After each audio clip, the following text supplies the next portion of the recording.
Welcome back to Let's Talk Business with the Coaching Network. I'm Maria Medina, your networking and business coach. And today I have a guest that I met at an in-person networking event. We met through a women's group here in Orange County. We continued the conversation. We met for coffee, really enjoyed each other, and have continued to run into each other at different events. And I'm so glad that she's here with us today. Michele, why don't you go ahead and introduce yourself? That's right, Maria. We met at a networking event and we totally hit it off. And then we had coffee, and you just gave me all the time in the world and just really, really incredible. And it attests to your networking skills. So I'm super excited to be here.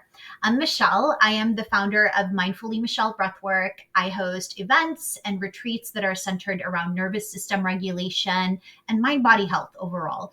So my clients get clear stress, anxiety, and negative patterns while increasing focus, clarity, and finding alignment on their path. I do work with clients one on one, and I host private events and retreats. And I'm currently expanding into corporate wellness, and it has been an incredible journey. That's awesome. I can't wait to hear all about that. And in the interest of sharing with our clients, we were just talking about it in a recent episode where we don't really celebrate our successes because we don't have anybody to celebrate with. What is your greatest success thus far in your business?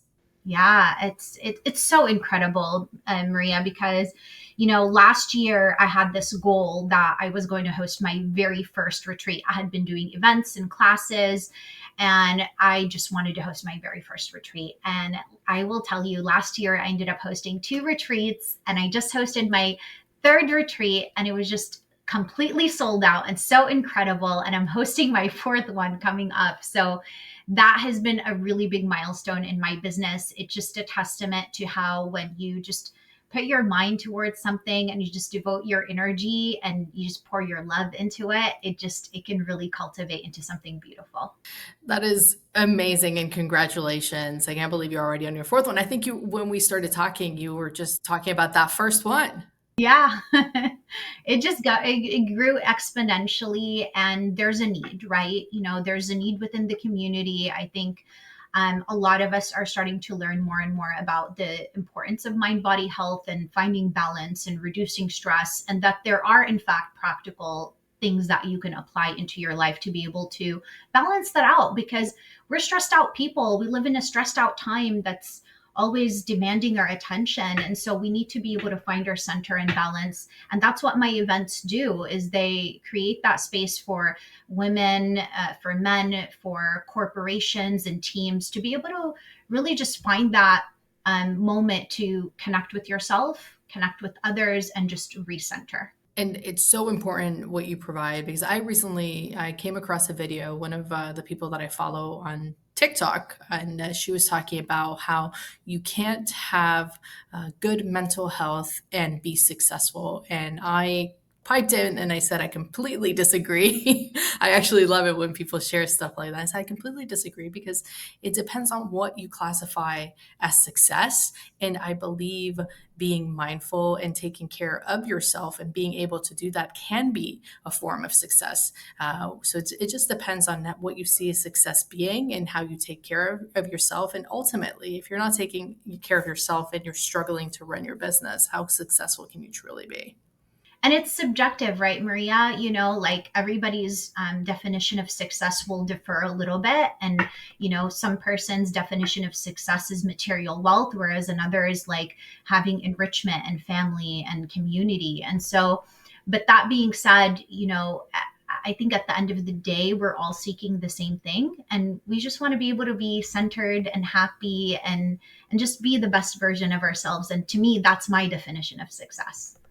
I love that. And I completely agree with that. And I always have conversations with people trying to figure out what their definition of success is. And obviously, as we are getting to that success, I'm sure you are helping people with obstacles that they face. So, why don't I ask you this? What has been your greatest challenge and how did you overcome it?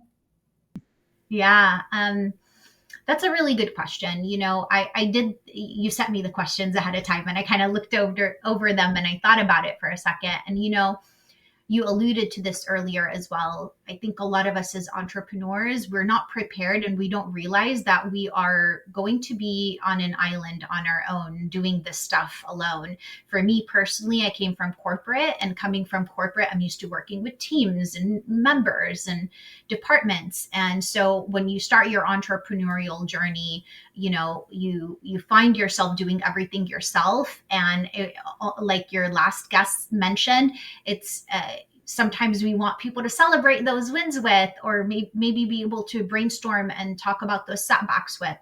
And so for me, what I've done to overcome that challenge is really to be proactive. And I'm a doer, and that's why I really like working with like action takers in my life. And as part of that, I found myself going to networking events, reaching out to people like yourself that I connected with, and follow up and make the time to go and have coffee and have discussions. And I am telling you, like my schedule has been booking like a week or two in advance. I'm talking about my social calendar, which has been really incredible because it was dead for a while. So that's been one way that I've been, just be proactive and just know that there are other people on this journey and you're not alone. Just make the effort to connect with them. I know it can be scary at first, but that's okay. They're feeling the same thing too. I can definitely contribute the success from my first business that I had, and I grew that for 10 years, to the network that I built and the resources that were out there. Those relationships were crucial to the growth of my success. Like one of them was an introduction to a PR company, and I started by just attending their events at first. But then what I did was I hired them to do my grand opening when I moved locations, and by having them in my pocket and having that relationship, we were really able to launch the business in the new area that we were at. And if I had not made that connection, done the follow up, gone to their events, stayed in touch, which a lot of people forget to do that because you don't know what you don't know, and you don't know what resources you're going to need in the future.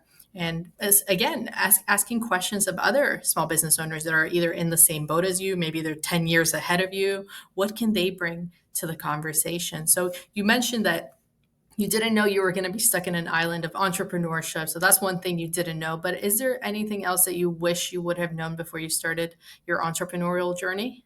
Yeah, absolutely. I think another thing that so when you start to get into the entrepreneurial world, especially with the algorithms and just how advanced it's become, you're going to have a lot of things thrown out your way that's demanding your attention, and it's hard, right? Because you're the marketer, and you're the PR person, and you're the operations, and you're just like wearing so many different hats.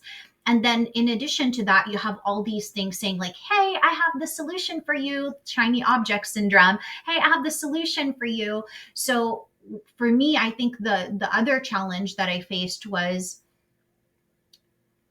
as I was learning to do all the different parts of being an entrepreneur, is focusing on just one thing at a time.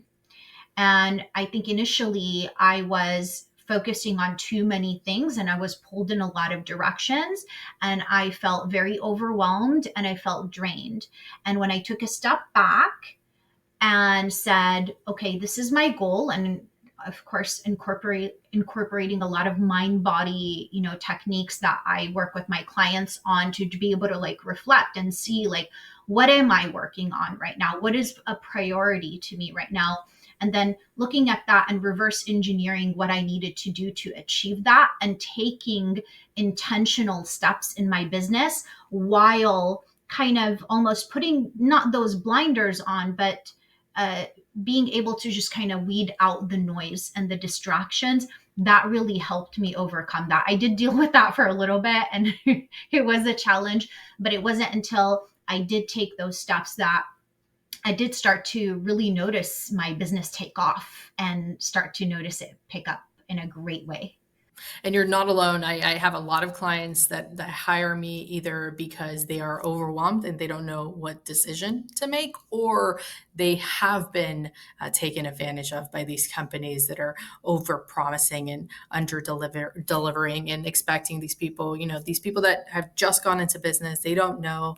They're taking advantage of the inexperience of certain people. They don't know what they need in order to achieve their goals. So I like that, as the famous quote says, begin with the end in mind. I like that you started with that. What is the goal? Where do I want to be? And what are these steps that I want to take in order to get there? And I'm sure as you have gone through business and you have started growing your business, you've been finding a lot of resources, using a lot of information that's out there. What is one resource that you'd like to share with anybody that is struggling with business right now?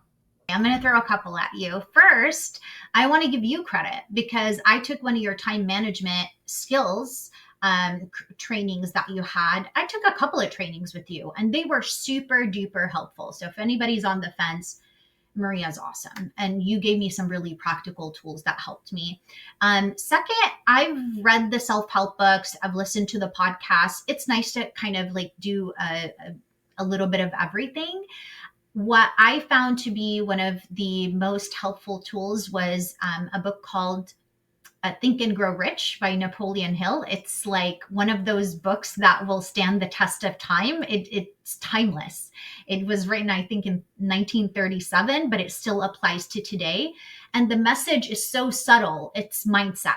It's if you believe that something is yours and you claim it and you act it and you walk it and you do the talk, then it's yours and you take intentional, meaningful action every day, then it's yours. It's just there for grabs.